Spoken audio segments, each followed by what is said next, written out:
By about the late 1880s, 1890s, we're still growing a lot of wheat in Minnesota, but now this becomes popular on the farms.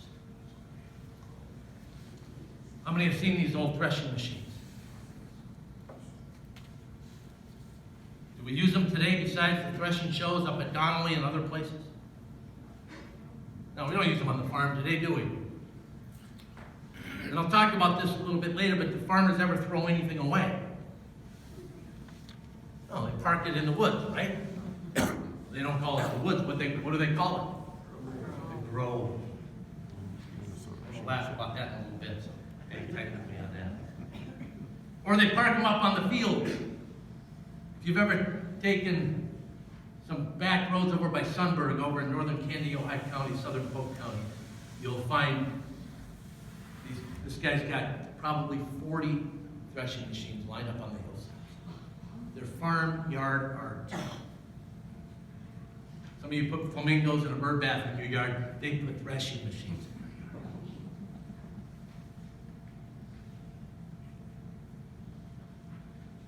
your yard. By 1900, barns are changing because agriculture is changing in Minnesota. I said in the 1870s, 80% of agriculture in Minnesota, 80% of acreage was in wheat. By 1900, it had dropped to 25%. Where did all this wheat go? And why did it go? Why weren't we growing all this wheat in 1900 versus what we were growing in 1870? When you grow the same crop on the same land, what happens? It depletes it, doesn't it? It's exactly what happened to the wheat production in Minnesota. Farmers began to realize that disease was invited in when you do that. The yield goes down. And then they realized that Minnesota was really not, in most cases, the best state for wheat. We're a little too wet. So where did the wheat go? Anybody know where North Dakota is? I know you don't get out there very often. It's like, proud of his North Dakota roots. I know we talked earlier. So if the wheat went to North Dakota, most of it, do we all get town jobs? Farming ended in 1900 in Minnesota. No, not at all. But our barns changed because farming changed. The barn kind of looks like an early threshing barn, but now it has a downstairs or a basement.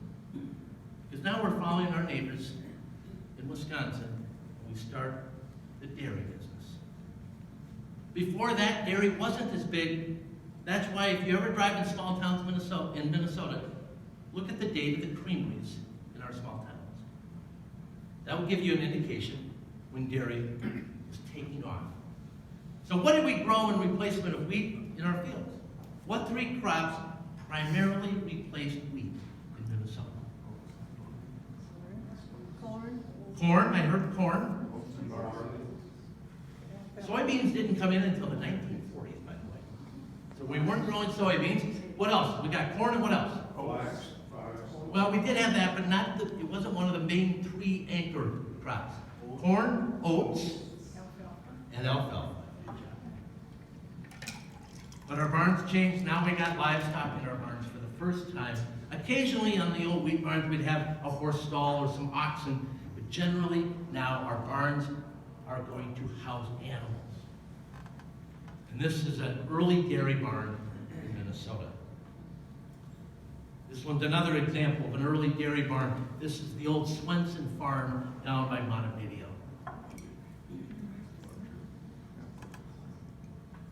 How many have been out there, by the way? It's a great farm site, isn't it?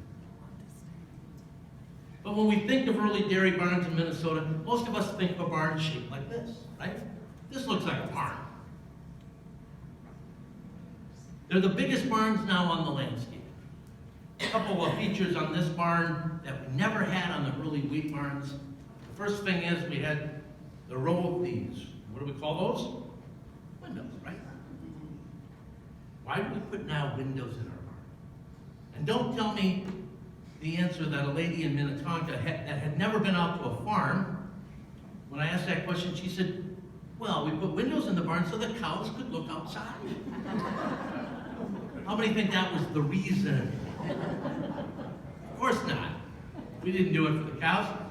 Well, why did we have windows in the barn? Natural light. Natural light. Yes. It's 1900. Let's hit the light switch. What's the problem? In some cases, in pockets of Minnesota, electricity did not come to the farm until the mid-1950s. So natural light, if you're working in your barn at least twice if you have dairy cows. The other thing about the barn that we never had on the old wheat barns, that wonderful upstairs, what do we call that? Oh, I heard two things here, you guys. How many are hay loft people? Raise your hand if you're a hay loft person. You guys all hang out together. Okay. How many are hay mow people? Notice everybody on this side of the room. I'm a mow guy too, I gotta be honest. But it means it's a threshing thrasher thing. It means the same thing. But now we have this wonderful upstairs we call the hay mow or the hay loft because we have cows that feed all winter long. We have to have a place to store our alfalfa, our hay, our feed for the cows. So the barns change. And the whole shape of the barn is different. It's not a gable roof barn anymore. We're building those still in 1900, but this style is the most popular now. What's the style of roof there? It's called, there's two terms we use. Panther? A hip roof, we use, that's kind of the local vernacular for it, it's a hip roof. But there's a technical, if you're an architect, you call it a gambrel. A gambrel roof. What's that? We didn't know that. You knew everything else I've talked about so far today, but that one I stumped you. Awesome, I love it. I finally got it. And like I said, these are the largest barns on the landscape. I love this one. Notice the windows, the hip roof barn here. The ramp, you can drive right up into your barn. And by the way, that Swenson barn I showed you a minute ago, it's one of the few barns in America that has a double ramp where you can drive in on one side, through the barn, and down the other side. This one just had a single. And then, what do we call these things at the top of the barn? And we'll talk about those a little bit later. And how about these little pointy things? Lightning rods. And there's always in the lightning rod, there's usually a porcelain insulator, right? What colors were they? Kind of maybe an off green, sometimes they were a red, sometimes they were white. Did they last very long on the farm? Why?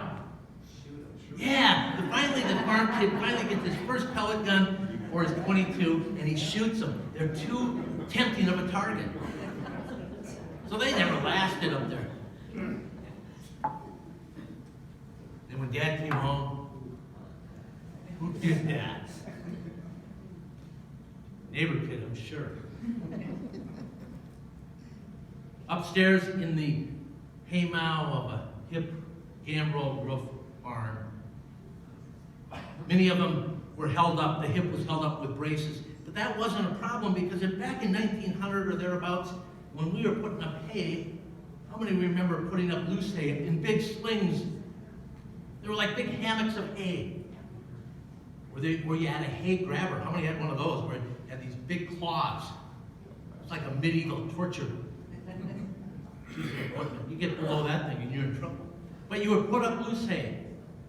And if it was put in a sling, it was raised up on a pulley and rope system and run down the hay track that ran in the spine of the barn. And then how did you get the hay out of the sling? Yeah, there was a trip rope, right? And who was the only one who could do that properly? Dad.